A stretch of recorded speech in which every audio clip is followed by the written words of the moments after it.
So, we're starting off today's video first reading King of Envy by Anna Hugh. This is going to be our first read of today's vlog. So obviously in today's vlog we will be doing some new releases. We're going to be reading some new releases from April and May. This video will be spanning over probably a month, I would say, because obviously I'm going to be reading the books that are in April, but then also books that are going to be coming out in May. So first up, as I said, we've got King and Envy by Anna Hugh. This is a best friend's bride trope. This is very morally grey. Vuk is a character that we met in the other books who is very like morally grey. He doesn't really speak to everyone. He's quite moody. And then we have Anaya, who is this beautiful black model and dark skin black woman model, because I know I've seen fan edits of women that have fan cast her and that's not what she looks like and that's not what she's been described as. And we're going to be reading this book. I have actually already started this book. I'm like 44% through, but we are reading this currently. I'm obsessed with it. So far we have had like a first little, you know, steamy moment, but there's just loads of backwards and forwards. Vuk is never really spoken to anyone. Obviously his best friend is getting married to Anya, and she, when she first met him, thought like he hated her because he never spoke to her. Obviously she's getting married to his friend, and just bit by bit they start to have instances where they just see each other all the time, and something very disturbing like happens to her, and the first person she goes to is him, and secretly he's been in love with her. He's been infatuated from her. Like, he is the trope where it's like he saw her first and like she's his, and we just had a moment and he literally said, "Take off your ring." Sweating. And yeah, even though obviously I've started this book 44% through when I'm first speaking to you guys, I just couldn't stop reading it. Like, I started reading it on the train, as you guys can see. I was reading it on the train, I was walking down the street, and before I knew it, by the time I got home, I was 44% through. We're like 200 pages in this book. It is so fast paced. I had to actually stop myself from finishing the book in one go because I wanted to start this video, but oh my gosh, I'm obsessed with it. It is so... the secret yearning. He's just like, he's literally will do anything for her. And this book is a little bit different compared to Anna Hugh's like other books. This is kind of like, it's not quite dark romance, but it has like the darker elements to it. And I'm obsessed with it because as a dark romance girly, I love this.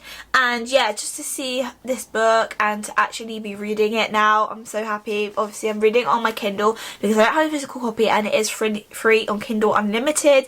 But that is my update for now in terms of the book. I'll probably give you guys another update when I'm finished it in terms of my rating, but my goal is to see how many 5-star reads we can get in this video. But I'm not going to tell you guys the other books we're going to be reading just yet. I'm going to be carrying on and finishing this book. I will speak to you guys probably in a bit when I get some reading done. So I'm going to stop talking. I will speak to you guys in a bit, but for now I'm going to keep reading.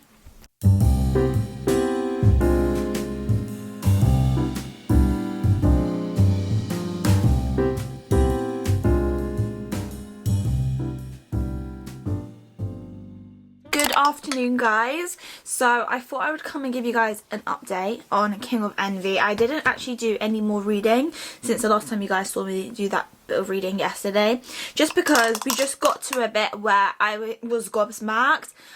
I did not expect this twist that has just occurred. I am on chapter 29 for reference. If you've read the book, you will know. And what on earth? What on earth have I just watched?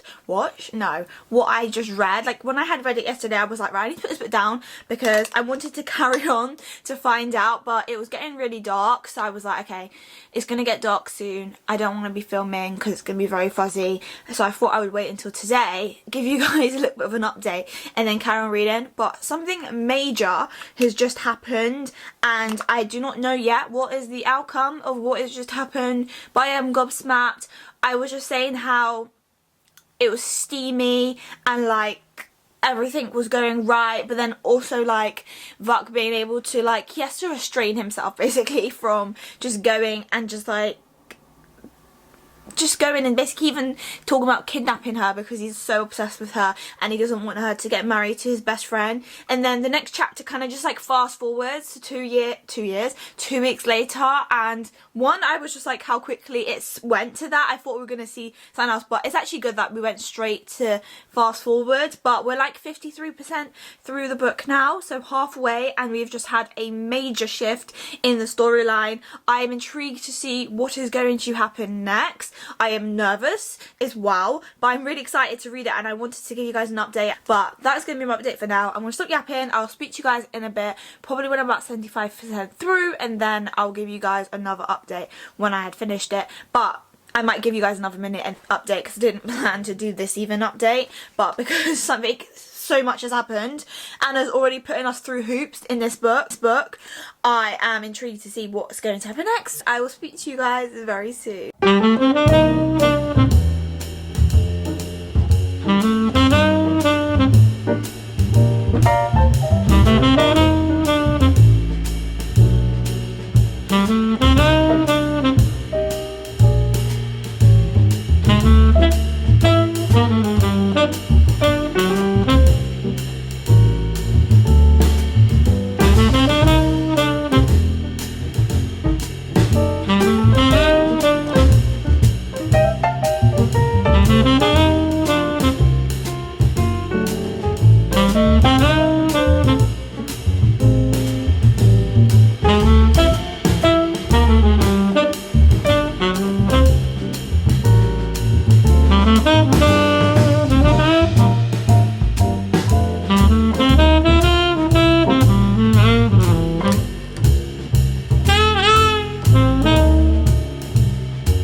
I have now actually finished King of Envy.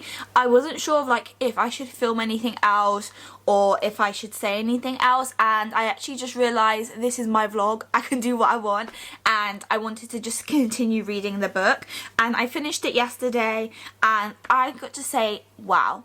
As you guys saw from my reaction before, a lot happened. We got to a very spicy scene, the elevator scene. That's all I'm going to say. And yeah, the progression of the relationship of these two characters has been chef's kiss. We have obviously the stuff with the bride's best friend and like bride's best friend? No, the best friend's bride and stuff like that. But there was a massive plot twist, as I said, and we are dealing with the repercussions of that. And then we've also now like had like a nice spicy scene, and let's just say, woo, I listened to the audiobook just for that scene, and I was like fanning myself. I was fanning myself. The tension, the chemistry, love it. And then we had another plot twist that I kind of already saw coming based off Vuk's background, but still, I was still like, no, what's gonna happen?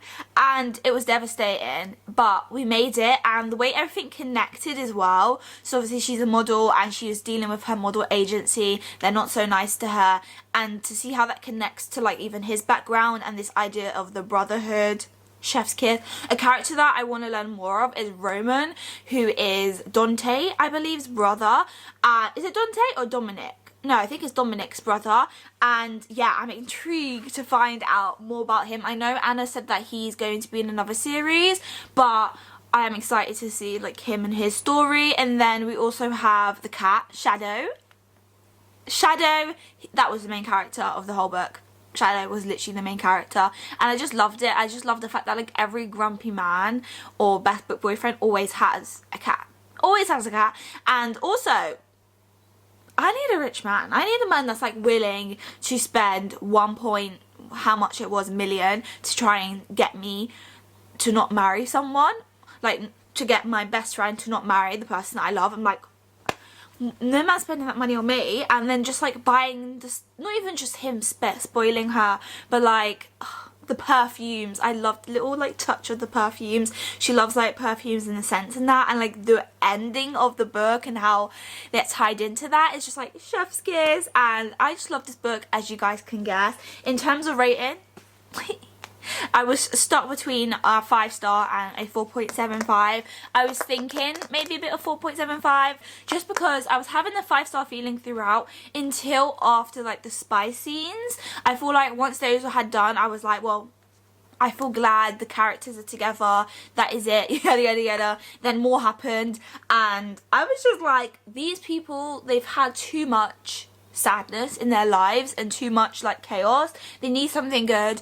But Anna, she pulled through, she made us feel great again, and I would definitely say this is my favourite couple in the series so far. I am excited for the second book as well, the next book, The King of Gullitur, I don't know how to pronounce it, but I think it's, Anna's already like come out with it, it's not like new news, but it's Rivals to Lovers, and it is a South Asian female main character and then a French billionaire, and I'm like, Anna, she knows how to do it, she knows representation, and I just love that, to see like an author that's not from their background but can also give as good as she can get, like in terms of the portrayal of the characters.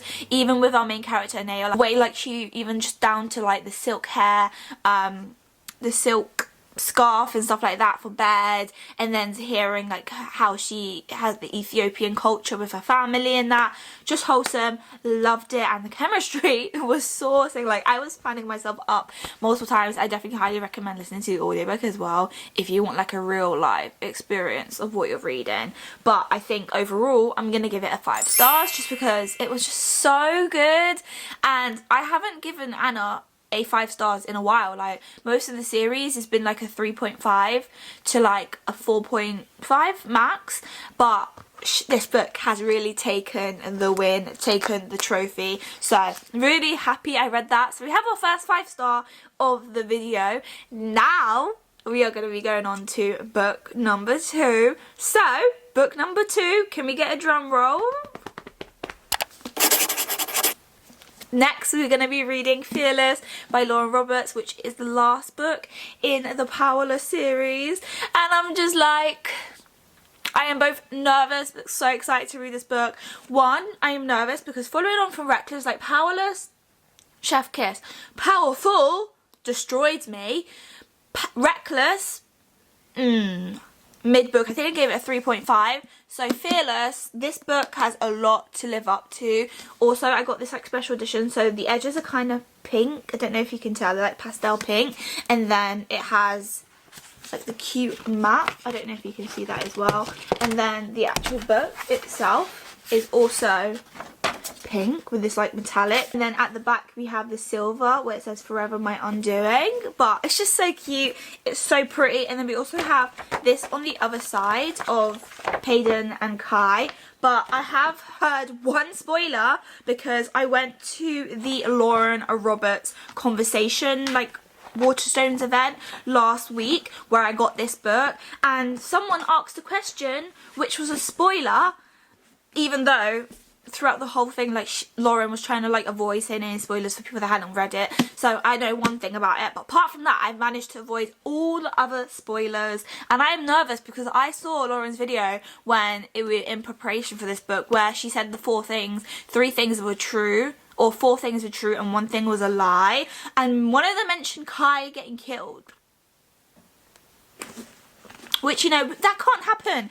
And I know a lot of people said the ending of this book, it has quite like mixed bag emotions. Some people said that it was like, did it justice to like the plot of the whole book, like to lead to that ending, chef's kiss. But then other people said like it was an unfulfilling ending, there's so much still that they want to know that wasn't touched upon in this book. But nevertheless, your girl is excited to read this. So this is going to be book number 2. I'm going to start reading. I'm going to give you guys an update in a bit, but for now I will say see you later, and I will see you guys in a bit.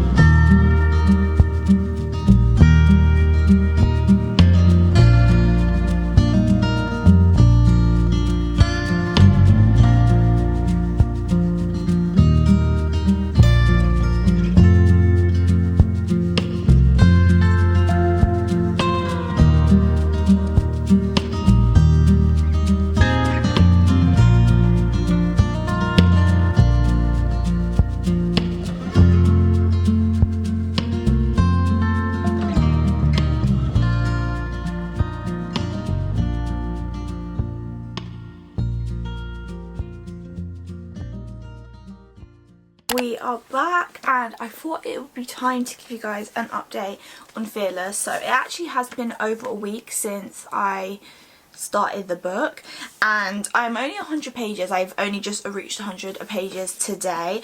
I've kind of just been taking my time to read this book slash been putting it off beginning it in the first place. I only really started it a few days ago, but I thought I would come now as we've reached like a 100-page mark to give you guys like an update of like how I'm feeling at the moment with this book. And I'm actually really enjoying it to be back in this world. I feel like the way Reckless ended, it was very abrupt and obviously a cliffhanger, and with this it goes like kind of straight back into it, finding out and like being in the world that we were before. So it's like very much like continuating on what happened in Reckless. It hasn't just like fast forwarded, for example.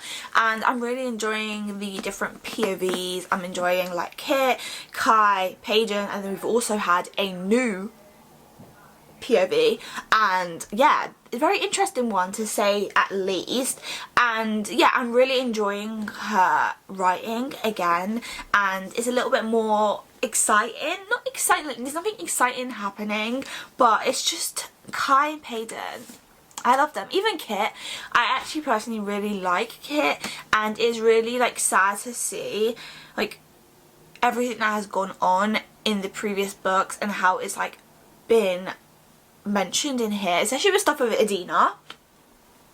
We hadn't really heard about anything with Adina in Reckless. It was like 1 or 2 things. This, however, first 100 pages, Paige has mentioned Adina about 100 times, and each time I've had to like swallow a cry, and it's just so painful right now. And Paden is dealing with a lot. She doesn't know what to do. She thinks that she was going to get killed and so on because of certain things that has happened, and for it to have like been a switch over from Reckless, if you've read Reckless you know how it ended, and we've had a continuation of that, and to find out like how she's going to be dealing with that. And then obviously we have Kai. By the time we get to this book, I feel like with Reckless it was a book where it was like the sense of betrayal, they had a lot of time together, and this book is really purely Kai simping over Pei. And then obviously we have Kit, and Kit is obviously a king. He is trying to deal with everything that is going on as best as he can, and there is new things being revealed with how he wishes to rule as a king, and it's really interesting to see that, and I'm excited to see the progression of that. And then there's something else that we've also discovered in terms of Paden, something that she's got to do to kind of prove herself, and I'm really enjoying so far how the book has progressed from Reckless, and it feels a little bit more like Powerless and reading the first book. And I know we have like 2 more POVs we're going to get into, but I think there's like 6 altogether, and I'm nervous. Obviously I've got at the back of my head the 4 things that Lauren was mentioning, that is it 4 or 5 things, like 4 things that are true and 1 thing that's a lie that might happen in this book. Obviously we can already tick off some things that might be true that things that are true and things are not, just from reading the first 100 pages. But this book is around 500 and something pages, so I'm not that way through, but I wanted to give you guys like an initial update of like how I'm feeling so far from the beginning of the book. So I will speak to you guys hopefully this afternoon and to give you guys more of an update, hopefully being halfway through. So that is it for now. I will speak to you guys in a bit.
So today is a new day, so it's actually 2 days later since I last spoke to you guys, but in terms of Powerless, we have read a lot. We are currently on chapter 52, page 368, and so much has happened. I, as you guys saw, was so emotional because something's happened that, one, I had two like little mini jump scares. So one involving a certain thing that happens in the book, I was like, no! And then two, when it was actually revealed the actual truth, and then I'm like, no! And then also Paden, the way Paden describes stuff and the way Lauren has gotten Paden to describe stuff, criminal. Absolutely criminal.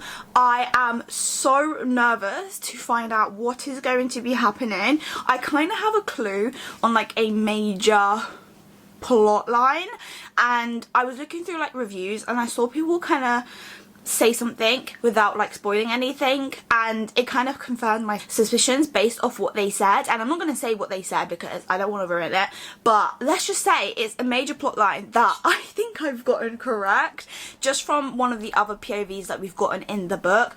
I would recommend listening carefully to what that person is talking about and saying, and I think I figured it out. It's just about confirming it, but I'm actually happy that I got it correct.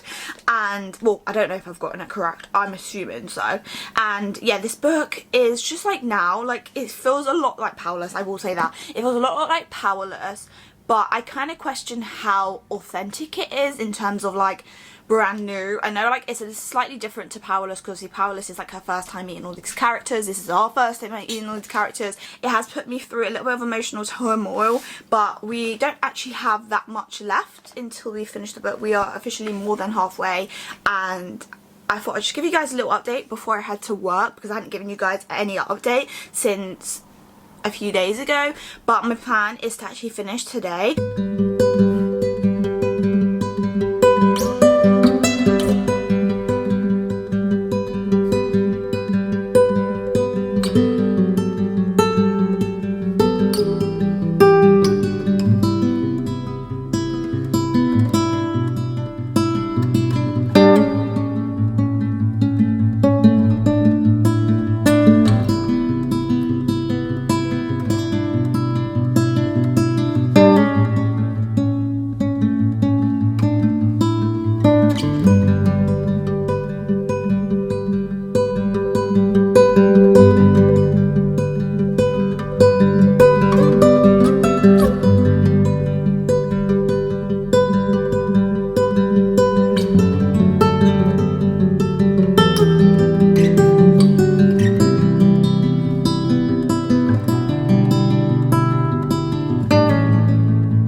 and we have officially finished Fearless, and I don't know where to begin.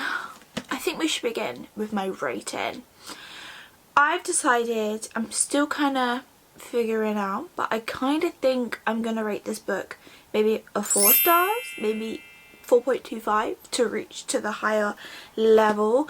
Definitely enjoyed it more than Reckless, which I gave a 3.5 I think when I read it, but I don't think it was better than Powerless. Powerless just felt, I don't know how it felt, like it just felt refreshing, new, and I think I gave it like a 4.5, 4.75. This one I think maybe a 4 stars, 4.25.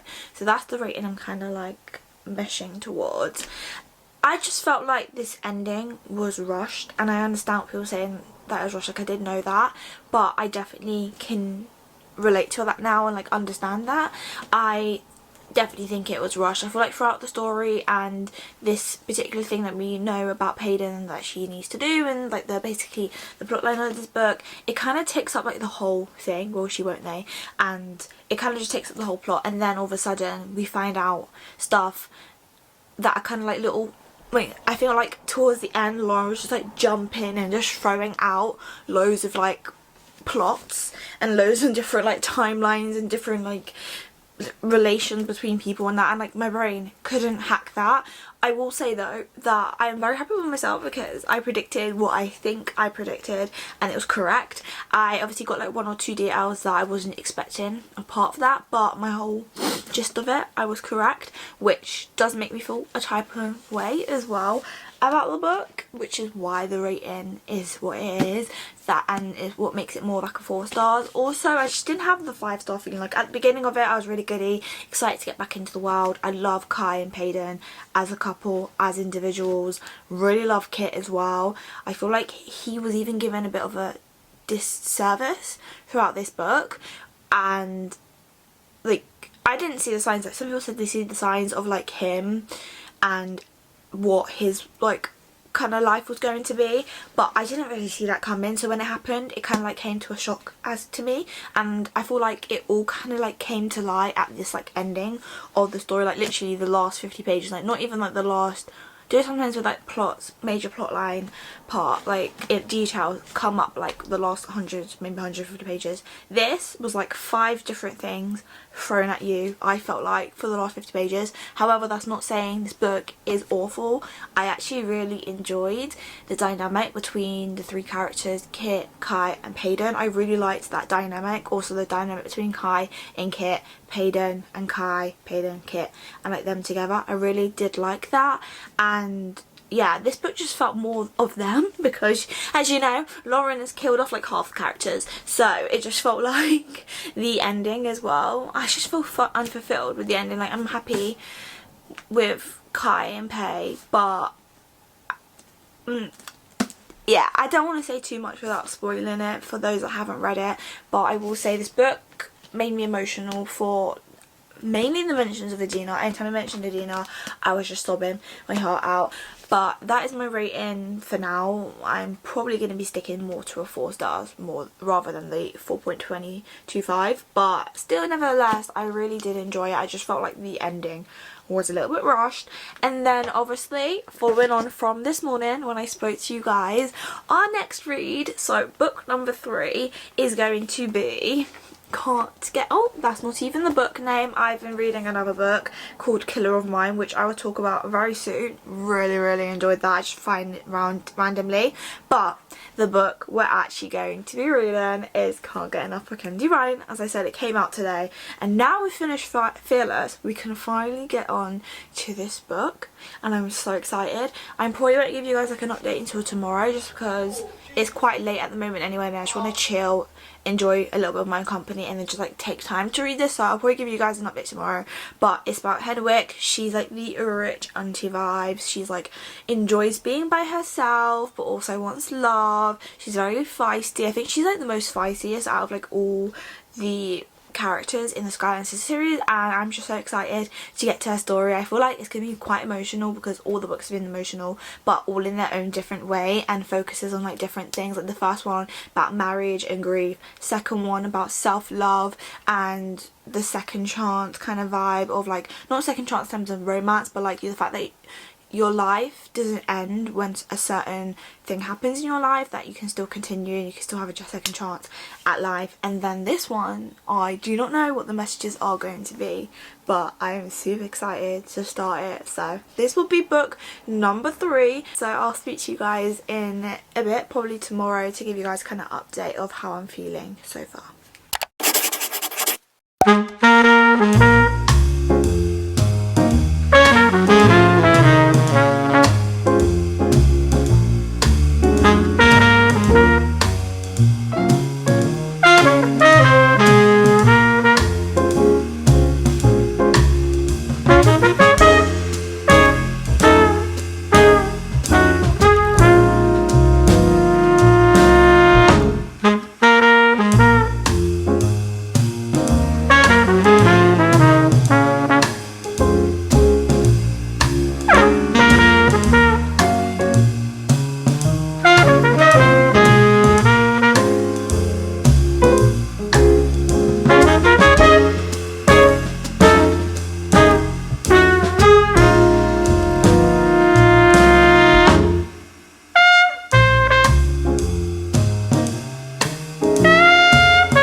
So my lovelies, I am back to give you guys an update on Can't Get Enough, and can you guys guess like how happy I am right now? I'm just so happy to be back in this world. It hasn't been like long since I read This Could Be Us. I did read it this year. However, to actually be back in the world and to be like around these characters, I'm just obsessed. Henwick, I love her, and to see her like get her own book, I just... Chef's Kiss. And even though I'm sad that this is the last book in the series, I have been enjoying it whilst I can, and it is actually a few days later. I've been really taking my time in terms of reading this book. I'm only on chapter 15 and around 123 pages, but I thought I'd come and give you guys like an update on how I'm feeling about it so far. But yeah, I'm loving it so far. I can already feel the 5-star feeling just reading it, and I just love the way Kennedy Ryan writes, and to be back into the world of her writing. I just love how raw and emotional and just how beautiful she writes.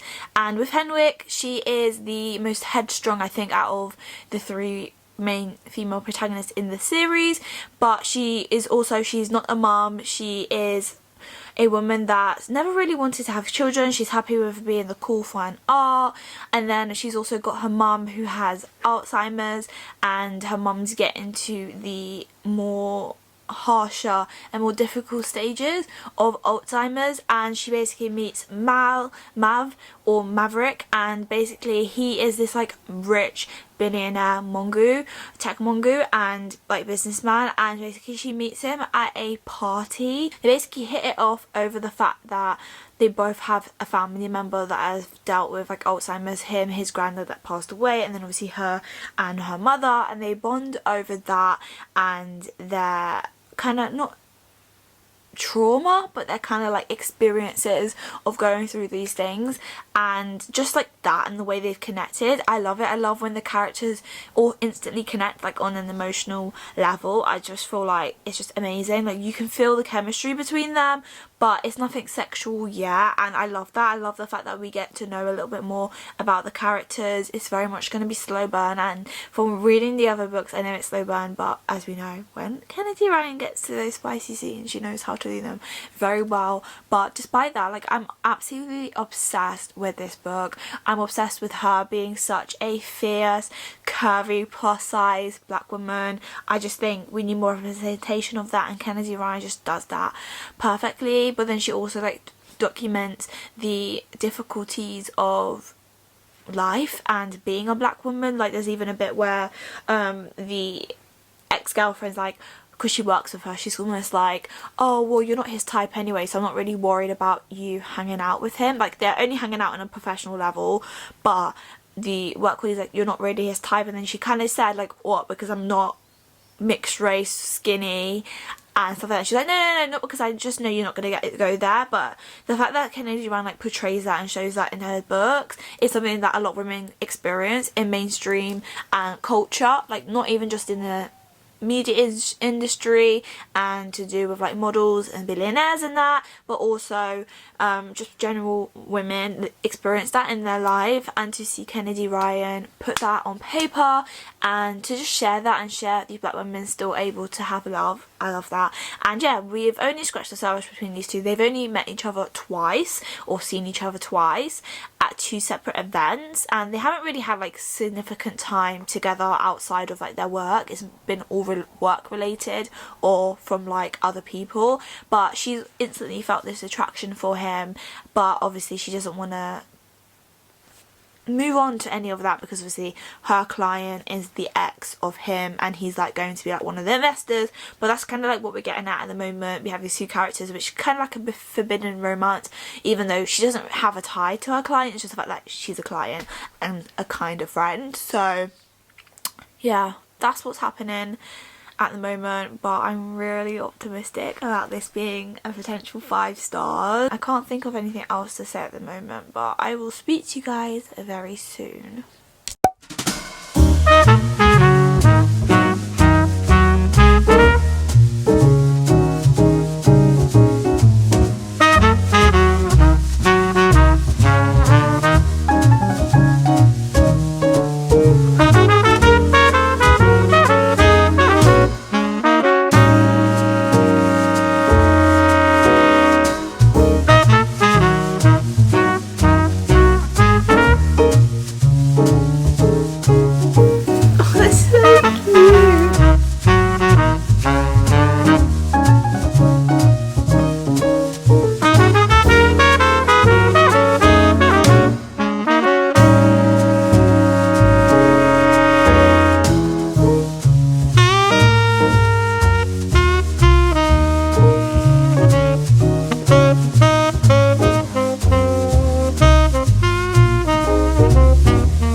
So we have finished Can't Get Enough, and guys, I don't know if you can tell, but I am feeling so deflated right now because I did not want this book to end. I literally did not want it to end. Over 400 pages long, and I was like, I need more. This can't be the end of the Skyline Sisters. But at the same time, I was like, this book was amazing, like sensational. And Henwick, my girl, before we even get onto her, like the friendship, Kennedy Ryan, thank you so much for everything you've done with this whole series and these group of friends. Yasmin, Soledad, Henwick, these group of women have really shaped like little parts of me more than Kennedy will ever know. Like, I have learned so much through reading these books, and as I was reading like the little ending bit from Kennedy when she was speaking about her books, yes, she makes these books to entertain, but also she wants it to encourage and provoke talks about other things and kind of encourage knowledge. And even though it's literature and it's fiction, that we can still learn and receive and advocate for a community that's often marginalized and silenced. And the way Kennedy Ryan puts in words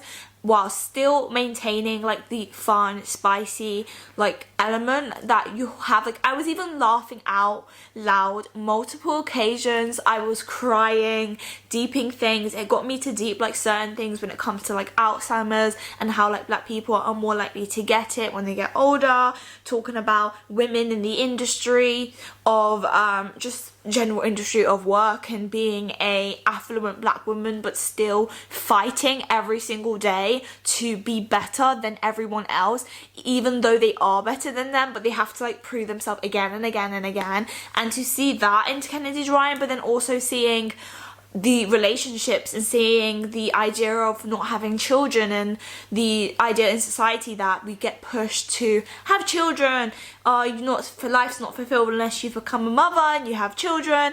And Henwick is a character that's not wanted to have children, but that being said doesn't mean she's not caring. And what I loved about this book is how Kennedy Ryan puts it into words. What Kennedy Ryan does, she really shows that black women, black people have space in fiction books, and that we can romanticize black love and black relationships, as well as black friendships and motherhood and friendship. I just love the fact that with these group of women, they're older as well, like they're not in their 20s, they've been friends for such a long time, but they're still keeping that childhood giddy girlhood feeling. It kind of reminds me of this TikTok that I saw of like two old women who going for a sleepover, and I think it was like a woman dropping off her mum or her grandma to her other friend's house, and I just thought that was so sweet. And that girlhood is something that can travel all through different spaces and times, and to see this friendship, a black female friendship that we don't often see, where all of them also get their own spotlight. I just love it, and I can speak about this book for years and years and years. This book, Mav as well, just on top of that, and seeing how black men can also be portrayed in this book. In society, there's this idea that like black men, they push women to the side to get what they want, whereas Mav is really like, he is something that I think young boys and young men could look up to. Like, I would recommend this book for even young men to look up to, because Mav is definitely a man that goes through his own stuff, but then also is very like headstrong. He really cares for Henwick. He knows that she wants to be her own person, but is also there to guide her, to reward her, but then also that all they are to each other is to help each other, not to get one specific thing out of each other. And to see that in books, and to see how black men can be portrayed, and this is real, this is actually what black men can be like, despite what society shows us in like television and stuff like that. And I just love this book.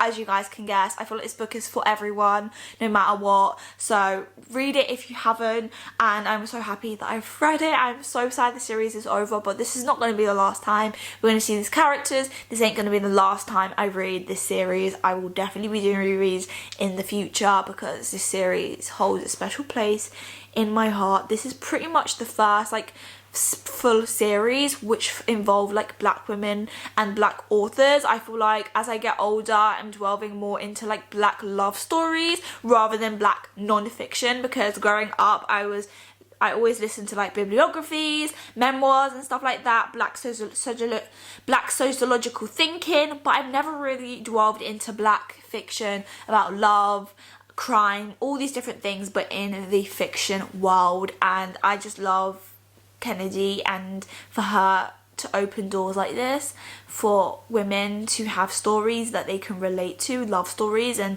love aspirations and goals, but also their own life goals and how women navigate that. Extraordinary, just a beautiful love story about friendship and also like family love, and that what Henwick was also saying about not having children, that even though she doesn't have any children of her own, and the people like stereotype of, oh, are you gonna be by yourself? What are you gonna do when you die, or when this happens when you're old?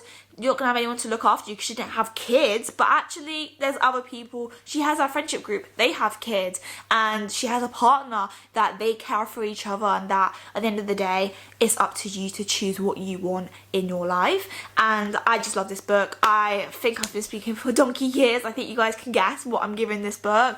A 5 stars. It deserves no less. This was the best way to wrap up this series, and I'm excited to see what Kennedy has in store for us for any new series and any new book. So yeah, that is how I feel about Can't Get Enough. As you can see, I'm very giddy. I started off quite deflated because I'm so sad the series is ending, but now I'm just really excited for the future and the prospect of reading the series again. I just wish I could read it for the first time. That's the only thing that I'm really upset about, but nevertheless, great read, fantastic. Now it is time to move on to our next new release. So this is one that's kind of, I'm really excited for actually. This is again another of my anticipated reads from an author that I've grown to love the past probably year and a half, 2 years, and she had her brand new book come out last month and we are finally delving into it. I managed to avoid like all spoilers,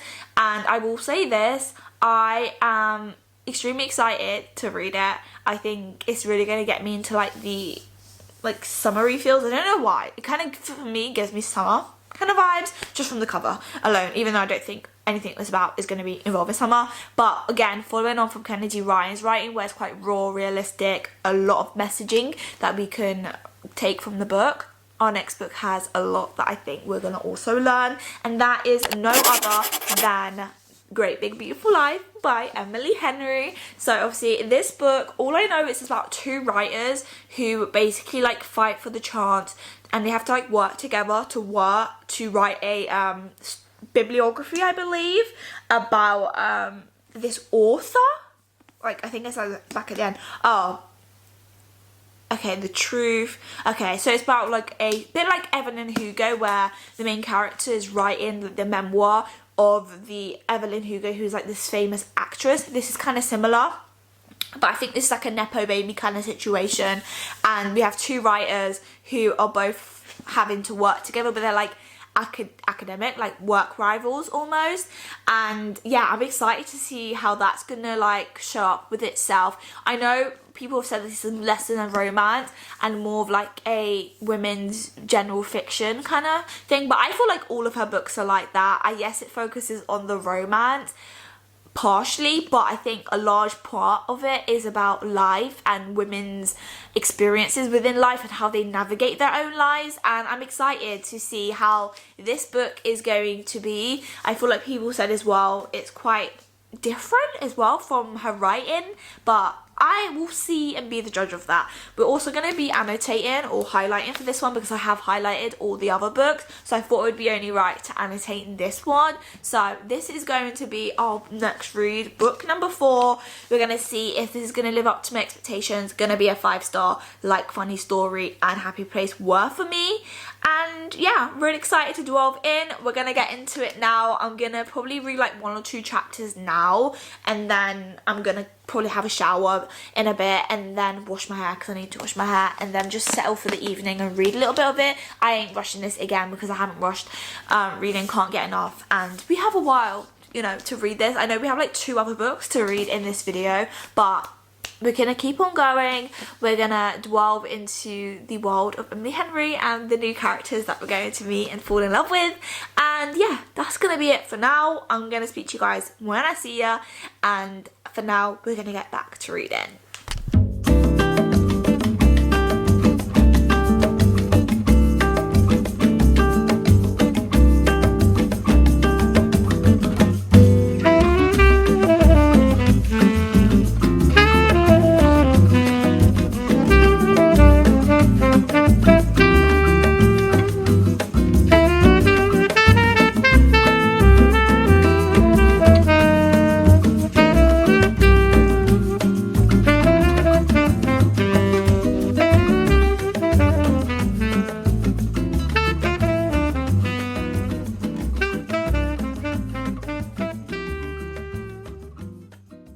So guys, I am back and it has actually been a while since I started this book. I knew this was gonna happen. I was saying to myself, like, I've been obviously filming this vlog for like 3 weeks now, like started at the start of May, and we've only got like a week and a half left of May, and I've obviously read 3 books already. We have 3 books left to go. We started Great Big Beautiful Life last weekend and I didn't read much, so I only read up to like chapter 4, I think I showed you guys, and then I kind of read nothing during the week, and it was only today that I managed to get back into it. I don't know if I'm getting into a reading slump or what, but I've tried to read like 2 other books as well, because I'm thinking maybe it's like a genre switch, because Can't Get Enough was quite like a hard book, not to get through, but like it had a lot of emotion and a lot of like I was deeping a lot of stuff and thinking about a lot of stuff. So going into this book, I knew that this one was also going to have like a lot of deeper conversations, thinking, and gonna really get me to think, which I love. And I think at the moment I'm feeling a bit slumpy in terms of reading in the working week rather than weekends. Weekends I could easily read. It's the weekday, I come home from work, I'm absolutely shattered, and I'm not gonna lie, the last thing I want to do is read, which is so weird, because usually the first thing I want to do when I get home is read. And I've had plenty of chances as well during the working week in terms of the mornings when I'm not driving to work, but even then I've just felt really tired this week because I don't drink any like form of caffeine. Like I have my matchas, which is my form of caffeine, but I usually have those on weekends. So on a weekday I don't have a crash, but my body's just relying on itself to get me through the day, which is the healthy option, but it just means I'm not able to read as much. But for example, today I started to listen to the audiobook because I was feeling a bit slumpy. Sometimes hearing it is really helpful. I tried to like listen to it at work during the working week, but I was just thinking about work because I'm trying to do work, and then to listen to audiobook was not happening. And then even on the car ride I tried reading like a chapter. I read like 1 chapter, but it was even a struggle, and there was like a 50-minute journey, and in fact I only read 1 chapter. Come on, like I could tell I was feeling slumpy, and I don't know, reading physical books is not the one when I'm feeling slumpy. It doesn't wake me up compared to like a Kindle. I can get through like quite a lot of books, but I don't want to get the Kindle for this because I've obviously got the book and paid for that, and I want to read the paperback, and I love reading paperbacks when the weather gets better. But nevertheless, I'm going to stop talking about that. Today is Friday. I am officially now off duty. I have the weekend, bank holiday weekend, and then I also have the week off for the May half term, perks of work in education. And yeah, my goal is to finish this reading vlog for you guys and to finish the rest of the books. My goal for this weekend is to finish this book and then start the next one. And yeah, in terms of Great Big Beautiful Life so far, obviously we have 2 writers. We have Alice and Hayden, I believe his name is, and basically they're 2 writers who have both wanting to write a, like, I don't know if it's a memoir or what, or an article on this famous, I don't even know what to call it, she's just from a famous family, Margaret, and basically they both want to interview her. So we start off with Margaret, she wants to interview her, and then she finds out Hayden, who's like more of like a pronounced like writer, also wants to do it. And then what Margaret does is she agrees to have both of them, and for 1 month they she basically gets them to interview her, and then at the end of the 1 month they have to write about it and then show her, and then she's gonna then go with who she chooses, or she might decide not to do the book at all. So that's the premise of it. These 2 writers who are fighting for the chance to write this memoir, bibliography, whatever it is, of this obviously famous woman. And yeah, we've learnt a little bit about Margaret at the moment and her family, but alongside that we're learning obviously about the characters and seeing the progression of like the relationship between Alice and Hayden. I actually really like these 2, especially like how they've started off. Like obviously they didn't know each other at first. Like he comes across very like morally grey, she comes off as very like golden retriever, quite preppy. Even Margaret's like, are you always just like preppy, I think she says, and like Alice is like, yes I am. But I think there's going to be a deeper meaning to why she's like that, and we are starting to delve a little bit into that. Same with Hayden. He also comes from like not a big family, but like he comes from like a bit of an affluent family as well, so he's kind of well known, and like she's learning, and we're only just scratching the surface of them 2 like hanging out. And even though they're supposed to be like rivals, they are very much like having conversations, and I'm excited to see how those conversations progress. And obviously they only have 1 month, but we know might happen. But nevertheless, I'm really also interested in Margaret's story and what she's talking about so far in terms of her family, but then also the two characters and seeing their background. And I'm excited to see if there's any like links between the three characters or the characters to Margaret. But nevertheless, I'm just yapping now. It's like 7 minutes of me yapping.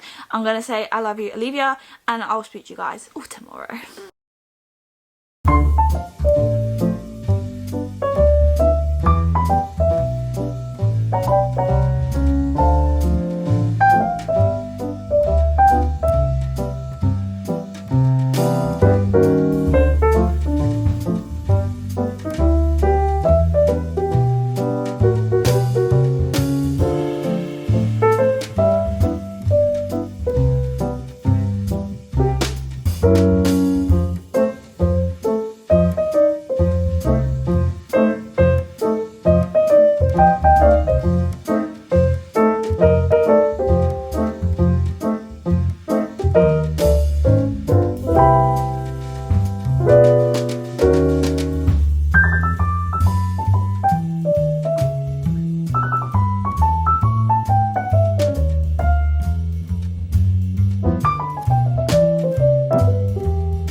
I'm here to give you an update on Great Big Beautiful Life. I've whizzed through this book, I can't lie. Since I woke up this morning, it's about 2 p.m. right now, but in terms of the last update, I spoke to you guys yesterday. I think I can't remember what chapter I was on. I think I was only like 97 pages. I think I had just reached like my first kind of 100 pages of the book, and what I just did is spent the rest of my time, as you saw, like I was listening to the audiobook a little bit more. I did a little bit more reading in my makeshift bed, which you guys can now see I have no bed, and I've just been like taking my time to read this book. I won't lie though, today I whizzed through that. Yesterday I reached around halfway. No, I reached just before halfway. I think I got maybe like a third through the book, I would say, yesterday, and then this morning I've just whizzed through it, and I'm happy to say I am more than halfway through this book. I've really like taken myself time to like slowly read it,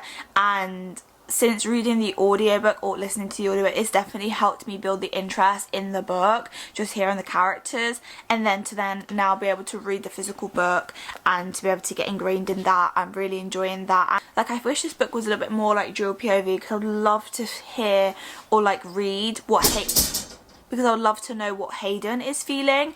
I feel like he's a very interesting character, and I feel like Emily Henry, most recently, her main characters, the males, Miles, especially from Funny Story, and then Hayden in this one, I'm just obsessed with them. I feel like they're just such cuties, such little gentlemen, and same with the female main characters, Daphne and Alice. I really like Alice. She can really see like the beauty and everything. There's like a bit where she's talking about the sunset and how like her favourite part of a sunset is like a pink, because it like reminds her of like the giddy feeling of a sunset. Usually sunset brings like calming, the end of a day, but like for her it's like brings the giddiest part of it, and I love sunsets, so just hearing that and like the way she like finds the beauty in everything, even Hayden and the way he thinks, she just like deals with things so well, especially because she lost her dad and the stuff with her sister, and she's had a lot of devastation in her life, so for her to be so optimistic about everything, I just love that and can see the beauty of everything. And then same with like Hayden, I feel like we're learning a little bit more about his like family life and his reasons for like writing the book as well. And I will say this, the progression of Hayden and Alice, I will say it did come from like 0 to 100. I'm not complaining about it, because I really do like the relationship between the two. I like how open they can be with each other, and like so much is like happening and not even dating. And I also feel like as well, when it comes to like the romance portion, people said this book is not romantic.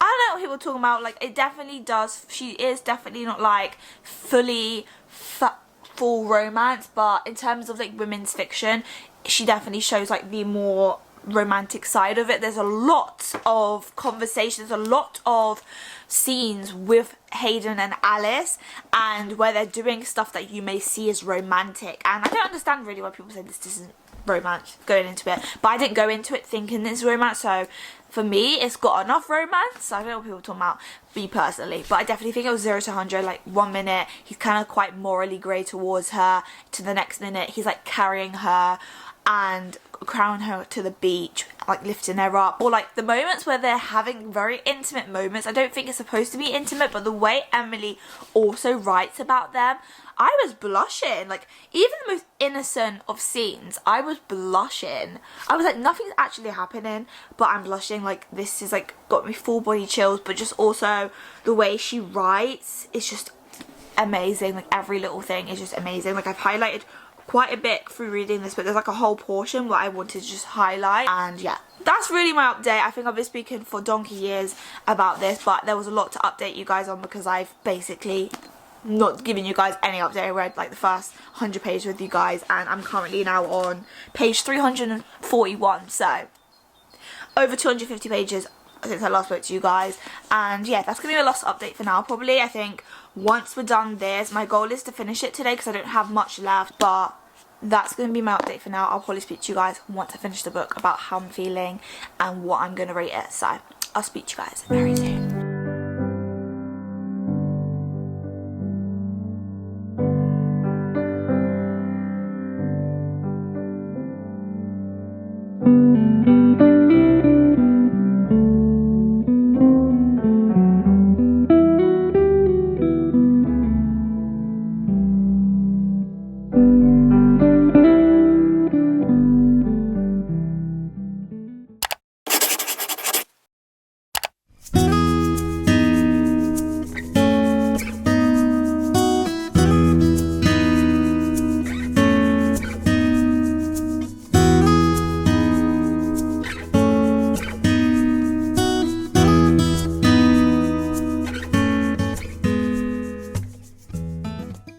I'm back to give you guys an update. So as you guys saw, I finished off Great Big Beautiful Life by Emily Henry yesterday, and then I've also started our next book, which is no other than Enchantra by Kaylee Smith. This is a second book to the first book, which is Phantasma, and this one follows Genevieve, who is Ophelia's sister, so the main character in the first book.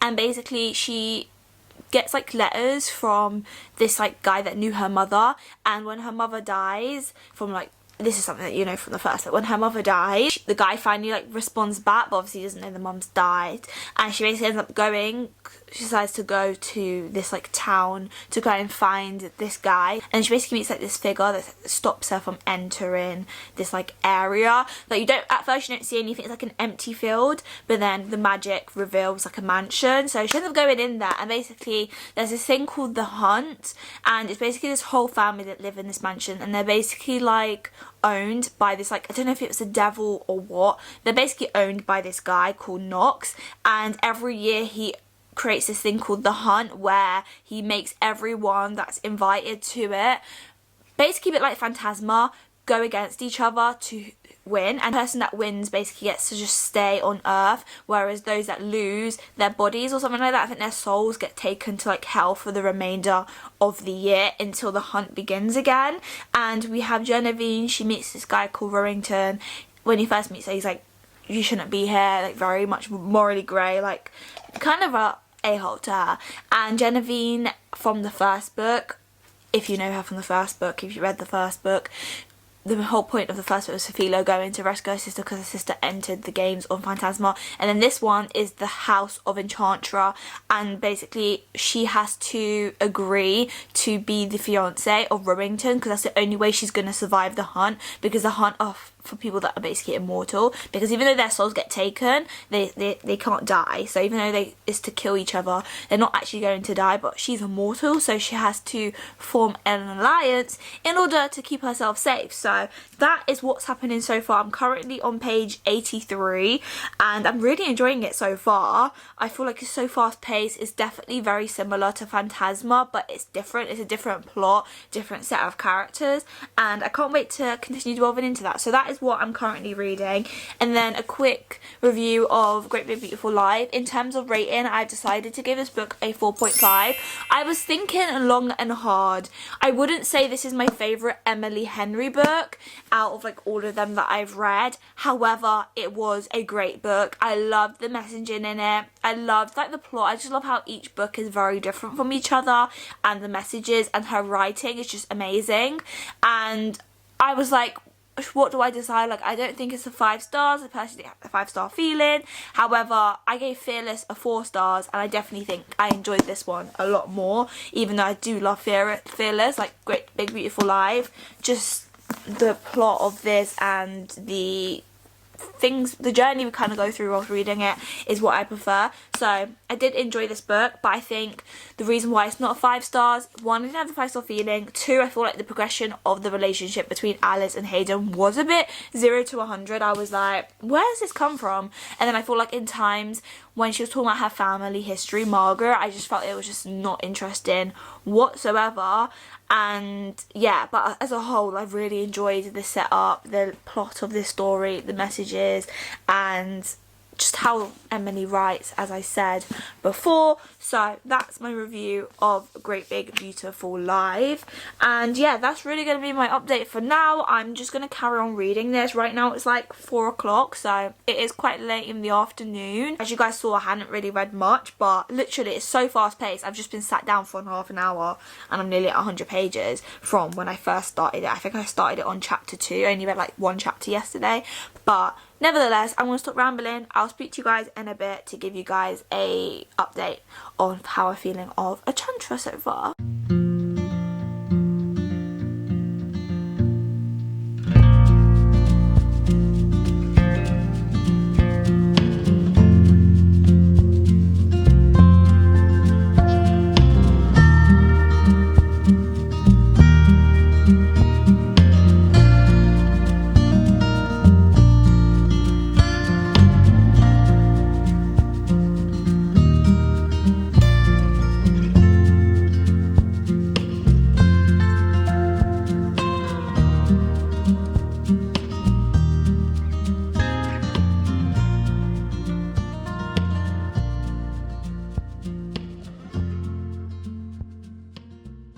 We have made a massive progress with Enchantra, like a massive progress. As I was saying, I started the book on like chapter 2, meaning today, like yesterday anyway, like 1 chapter, and we have whizzed through this book today. We are on chapter 39, page 367. We are 84% through the book. This book is so bingeable. Like Phantasma, it is so easy to follow. It's got like a fun plot to it. There's some type of like trial or games. This one's like a fun hide and seek, like a more dangerous hide and seek amongst siblings, and I'm just here for it. And I love the 2 main characters. Genevieve, chef's kiss, like she's a badass, and I just think I love the way she like portrays herself. I think in her family she feels like she was like the misfit of it, and to see her and like more about her, because she was a character I was intrigued by in the first book. And then we have our character Rowan, who is obviously, he's a shadow daddy as they call it, so he's able to like will like shadows and stuff like that. And let's just say he's got a filthy mouth, and when it comes to certain scenes, I didn't know that was even possible to use shadows for those types of stuff. But all I'm saying is I'm obsessed with him. It reminds me of like Ryzan, but like more of a darker version, and I'm here for it. And I'm obsessed with the plot of this book. It is just so fun. It is so bingeable. Like, we're currently on round 5 of The Hunt, and after like each one I'm like, not like, I'm like this, I'm really like stressed out at the end of it. I'm like, and like at the end of each round I'm like, whoa, what has just happened? Because it's so high stakes. It reminds me so much of the first book, like how high stakes, how bingeable of it, but it's a different plot. There's a different like mystery. And obviously the first one is Ophelia going for her sister to rescue her sister because she thinks her sister's gone into the game of Phantasma, and then this one is her that's basically become trapped in this. And then also she's met this guy Rowan, where he has this complicated family, and then you have Nox, who's the devil that kind of like owns them, and like that kind of deeper, I don't know, plot line. And it's just different but fun at the same time. It has so many similarities to the first book, but it's unique in its own way, and I just love that. So that is where I'm at the moment. We don't have very long until I finish this book. This book, I believe, is 443 pages, so we have about less than 100 pages left of this book until I finished it. But I wanted to give you some kind of update because I hadn't given you guys any update at all, because I was just sitting here binging it. I didn't even want to like pick up a camera because like I just want to read this book. It is so bingeable and I'm loving it, so take that as you will. I'm gonna carry on reading for now, and I'll probably speak to you guys tomorrow to give you guys like my final review of the book.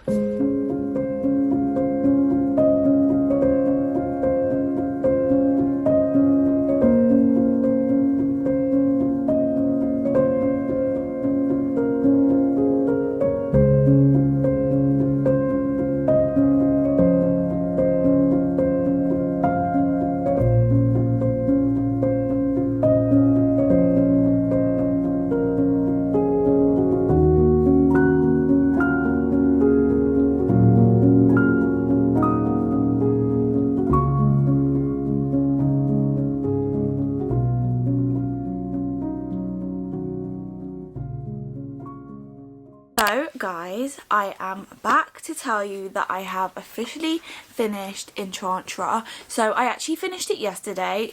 Shortly after speaking to you guys, I just carried on like reading it, and before I did like a little bit of like yoga, I decided to just like finish the book because it was really fast paced. I was binging it. I only had like 8 pages left, and in terms of the book, I loved the way it ended. However, I just felt like it was rushed.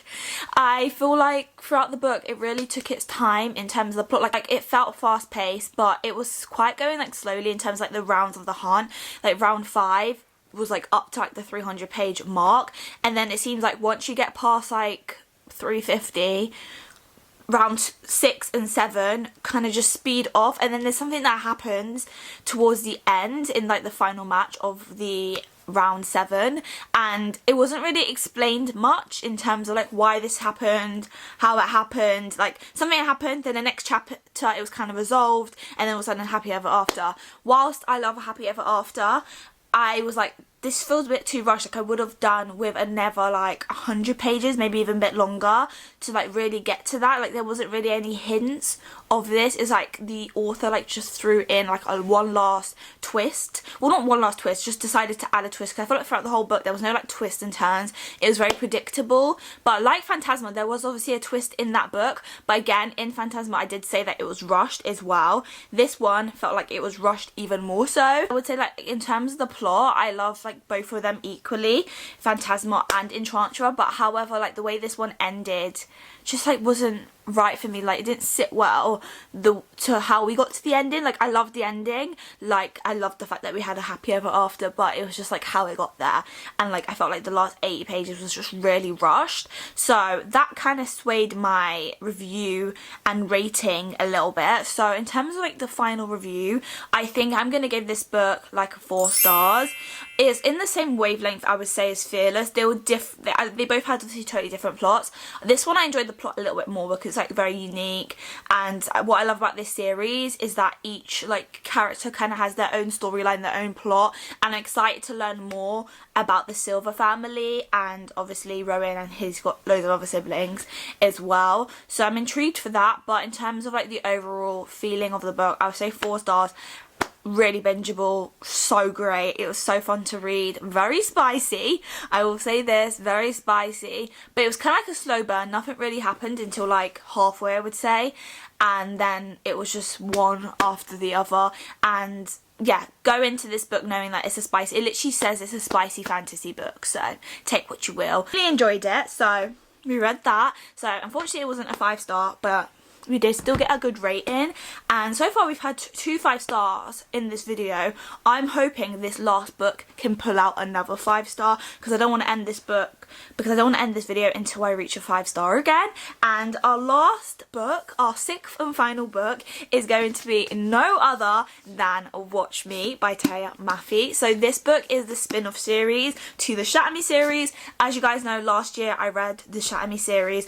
It is a YA dystopian, kind of like Divergent, but I think more YA, I would say, and this is kind of the first YA series I actually read, and in terms of fantasy, and I loved it. And the last 3 books pretty much were all 5 stars, so this book has a massive contender to be 5 stars. And look how beautiful this edition I got. We have like a metallic at the back that says, "In my dreams I am safe. I have a strong hand to hold, a door to lock against the dark, a trusted ear into which I whisper my fears. In my dreams I am patient and kind. I have room in my heart for more pain than my own. I am not afraid to smile at strangers. I have never witnessed death." And I'm really excited about this. This is actually following James. James is a character in the first book, and I loved James. Obviously he was a child when we read about him. I think in this one he's a bit older. I think he's maybe like in his late teens, and I'm really excited for his story. Everyone said that he looks like Aaron Warner, who's like the main male in the Shatter Me series, but he acts like Kenji. And if you know, I loved Kenji when I read the Shatter Me series, and I just can't wait to see everyone again. Juliet, I can't wait for her, Adam even, and I just love the dystopian feels this series gives, and I love like dystopian movies, so I'm excited to be back into this world again since finishing the Shatter Me series. So this will be our last and final read. I'm gonna head off to do my walk, and then I'll probably be back to give you guys kind of my beginning thoughts and feelings of this book. So I'll see you guys very soon.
I am back, and I have come to give you guys an update on Watch Me. So I feel like I haven't really updated you guys at all since I started the book. I have taken a while to read this book, I can't lie. I had the whole week off of work, and I still barely read any of this book until I would say the past few days.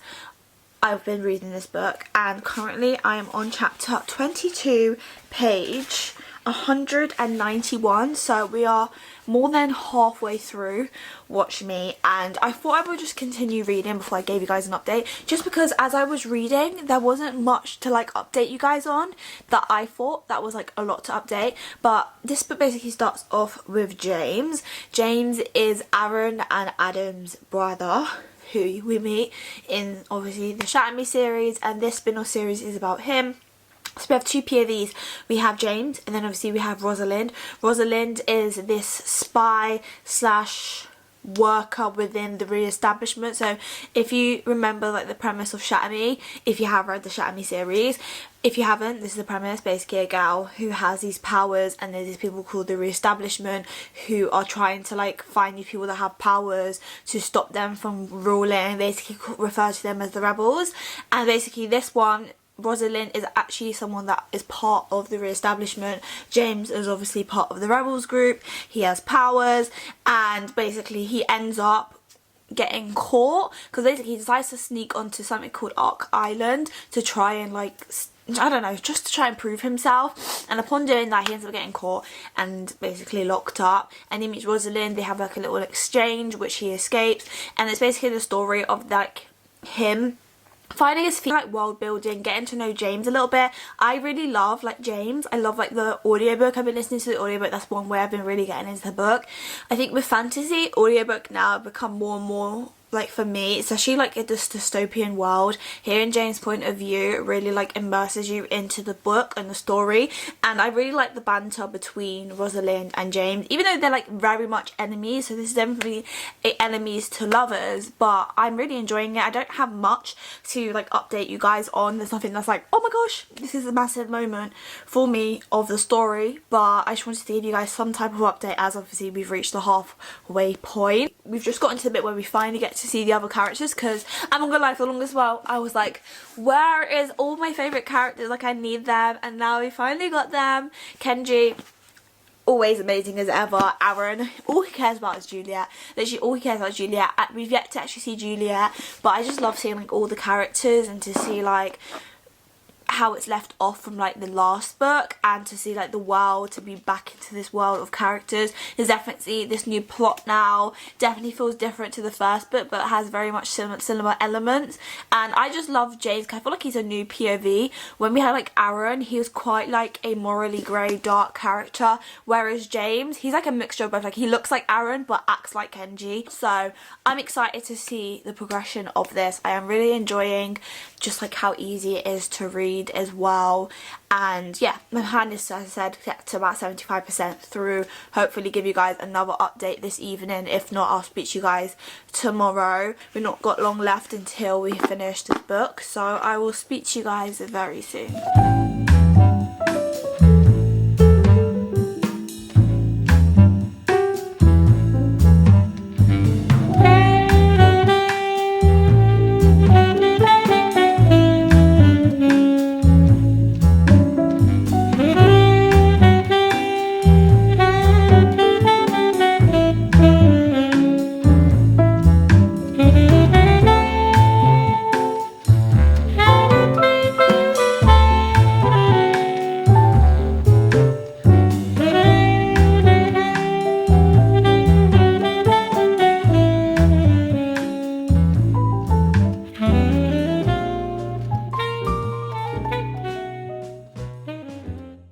I have now completed Watch Me, and let me say this, in terms of rating, I do not think this book is a 5 stars just because I didn't get the 5-star feeling.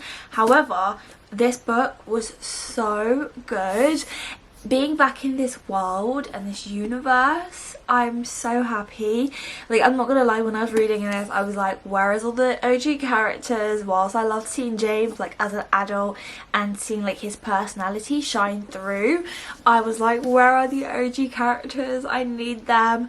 And then when we finally got to like seeing them again, my heart just felt so fun, and what was interesting is to see how the author followed on from the other books, like what was she going to do with the plot, like how was she going to make this book iconic, and I would definitely say she did that. If you're a lover of the Shatter Me series, you're going to love this book. In terms of rating, I think I'm going to give it about a 4 stars, or maybe like a 4.25. Whilst I enjoyed it, at times I was a bit like phased out in terms of reading. However, as a whole, I was totally immersed, especially towards the end when things started to pick up more and we get to like see more of like the characters and their personalities.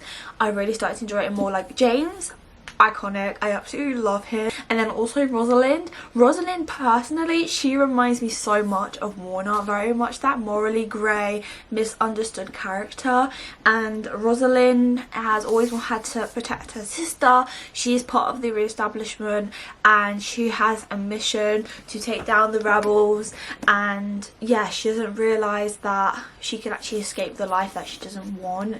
She's doing all of this for her younger sister, and she's been raised to think that rebels are bad and that they should be destroyed, and to just see that plot progress, but also to learn these characters. James you already knew, but obviously to see him have like the light shined on him, and then Rosalind, I just love her and I can't wait to see their story progress. So I'm so happy that I read it, can't wait for the next book, and I just love dystopian. I need more dystopian book recs because I need my fill of them. But yeah, solid read, really enjoyed that. But that was my last book that I had to read for this video.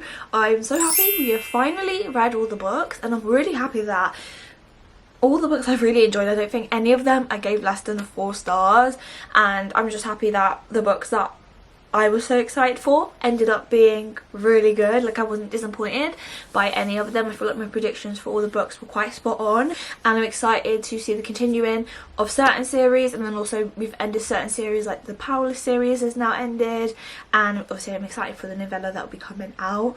And then obviously we have the Kinder series, which is still beginning.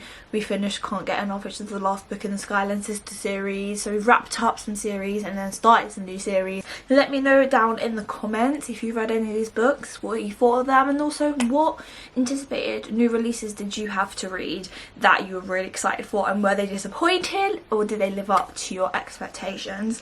I think the best thing is to not have high expectations, which I didn't have for any of these books, so going into them you don't feel pressurized to really enjoy them. But I enjoyed all of them, I can't lie, I really enjoyed all of them. So I'm really happy with all the books we've read. If you guys did enjoy this video, make sure you give it a like, comment, subscribe. If you did make it to the end of this video, comment, I'm trying to think, comment the eye emoji, because obviously the last book had an eye, so comment the eye emoji if you did end up to the end of this video. And yeah, I hope you guys enjoyed it nevertheless. Yeah, I hope you guys are okay, staying safe, or okay for now. And yeah, that's gonna be it for today's video, and as I always say, I love you guys, and I'll see you guys in the next video. Bye loves.